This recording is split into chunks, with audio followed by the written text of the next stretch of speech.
Luc, chapitre 18. Jésus leur dit une parabole pour montrer qu'ils devaient toujours prier, sans se décourager. Il dit, il y avait dans une ville un juge qui ne craignait pas Dieu et qui n'avait d'égard pour personne. Il y avait aussi dans cette ville une veuve qui venait lui dire, rends-moi justice contre ma partie adverse. Pendant longtemps il refusa. Mais ensuite il se dit, même si je ne crains pas Dieu et n'ai d'égard pour personne, puisque cette veuve me fatigue, je vais lui rendre justice afin qu'elle ne vienne pas sans cesse me déranger. Le Seigneur ajouta, écoutez ce que dit le juge injuste.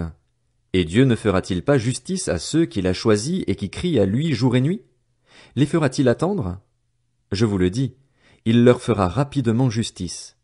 Mais, quand le Fils de l'homme viendra, trouvera-t-il la foi sur la terre? Il dit encore cette parabole à l'intention de certaines personnes qui étaient convaincues d'être justes et qui méprisaient les autres. Deux hommes montèrent au temple pour prier. L'un était un pharisien, l'autre un collecteur d'impôts. Le pharisien, debout, faisait cette prière en lui-même. Ô Dieu, je te remercie de ce que je ne suis pas comme les autres hommes, qui sont voleurs, injustes, adultères, ou même comme ce collecteur d'impôts. Je jeûne 2 fois par semaine et je donne la dîme de tous mes revenus. Le collecteur d'impôts, lui, se tenait à distance et n'osait même pas lever les yeux au ciel, mais il se frappait la poitrine en disant, Ô Dieu, aie pitié de moi, qui suis un pécheur. Je vous le dis, lorsque ce dernier descendit chez lui, il était considéré comme juste, mais pas le pharisien. En effet, toute personne qui s'élève sera abaissée, et celle qui s'abaisse sera élevée. Des gens lui amenaient même de tout petits enfants afin qu'il les touche, mais les disciples, en voyant cela, leur firent des reproches. Jésus appela les enfants et dit, Laissez les petits enfants venir à moi et ne les en empêchez pas, car le royaume de Dieu est pour ceux qui leur ressemblent. Je vous le dis en vérité, celui qui n'accueille pas le royaume de Dieu comme un petit enfant n'y entrera pas. Un chef interrogea Jésus et dit, Bon maître, que dois-je faire pour hériter de la vie éternelle? Jésus lui répondit, Pourquoi m'appelles-tu bon? Personne n'est bon, si ce n'est Dieu seul. Tu connais les commandements. Tu ne commettras pas d'adultère. Tu ne commettras pas de meurtre. Tu ne commettras pas de vol. Tu ne porteras pas de faux témoignages. Honore ton père et ta mère. J'ai respecté tous ces commandements dès ma jeunesse, dit-il. Après avoir entendu cela, Jésus lui dit, Il te manque encore une chose.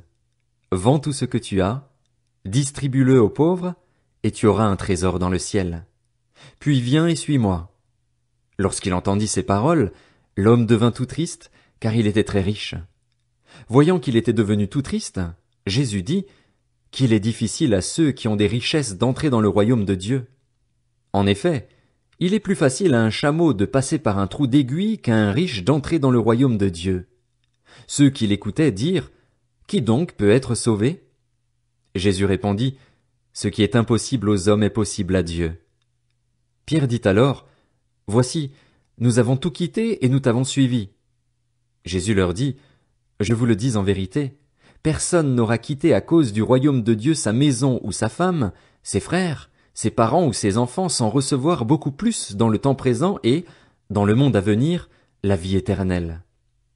Jésus prit les 12 avec lui et leur dit, Nous montons à Jérusalem et tout ce qui a été écrit par les prophètes au sujet du Fils de l'homme va s'accomplir. En effet, il sera livré aux non-juifs, on se moquera de lui, on l'insultera, on crachera sur lui et, après l'avoir fouetté, on le fera mourir. Le 3e jour il ressuscitera. Mais les disciples ne comprirent rien à cela. C'était pour eux un langage obscur, des paroles dont ils ne saisissaient pas le sens. Comme Jésus était près de Jéricho, un aveugle était assis au bord du chemin et mendiait. Il entendit la foule passer et demanda ce qui se passait. On lui dit, C'est Jésus de Nazareth qui passe. Alors il cria, Jésus, fils de David, aie pitié de moi. Ceux qui marchaient devant le reprenaient pour le faire taire, mais il criait beaucoup plus fort, Fils de David, aie pitié de moi. Jésus s'arrêta et ordonna qu'on le lui amène. Quand il fut près de lui, il lui demanda, Que veux-tu que je fasse pour toi? Il répondit, Seigneur, que je retrouve la vue. Jésus lui dit, retrouve la vue, ta foi t'a sauvé. Il retrouva immédiatement la vue et suivit Jésus en célébrant la gloire de Dieu. Voyant cela, tout le peuple se mit à adresser des louanges à Dieu.